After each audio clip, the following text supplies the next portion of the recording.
no, flex lang din natin yung mga achievement na nakuha ng mga commentors natin. May-ari nito isang OFW. Total na kinita na is nasa 3 million na rin. Ang background naman niya, siya naman ay high school graduate, Corvette C8, no? Grabe yung kulay, di ba? Hello, amazing morning. Right now nandito tayo sa Resta Cafe, no? If I'm not mistaken, Cavite na to, no?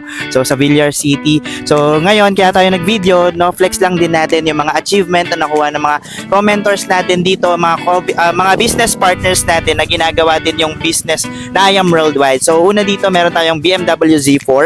So brand new Z4 to na nakuha na 2023. Ang may-ari nito isang OFW from Kuwait. Part-time ginagawa yung business pero ngayon isa na sa mga brand new owner ng BMW Z4, no? And ito naman, grabe din, isa rin to dati sa mga nurse by profession, si Mentor Jet Montero, sa mga bata na nagkaroon ng sariling sasakyan, no? At di lang basta-basta sasakyan kasi ngayon naka Ford Mustang na siya.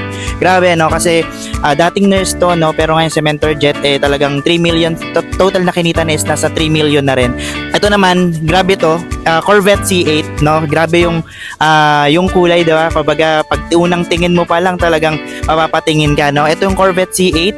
May-ari nito mentor ko, yung Mentor Marlon Santos, isa sa top 5 mentor ng I Am Worldwide. So total na kinita niya nasa 30 million. Ang background naman niya, siya naman ay high school graduate. Dati nag Chrysler 300C, BMW Z4, ngayon naka Corvette C8. So itong mga sasakyan na to, ito yung mga resulta ng mga tao na ginagawa lang din naman yung negosyong I Am Worldwide. Kaya kung ikaw gusto mo rin ng ganitong klaseng mga resulta, no? Actually hindi pa to, meron nag 3-story house, no? Marami pa na nagkaroon ng resulta dito kay I Am Worldwide. Kaya kung gusto mo talaga magka-resulta and gusto mo mga ganitong klaseng results, PM mo ako para matulungan kita. So yun lang, my name is Michael Lopez and I Am Worldwide.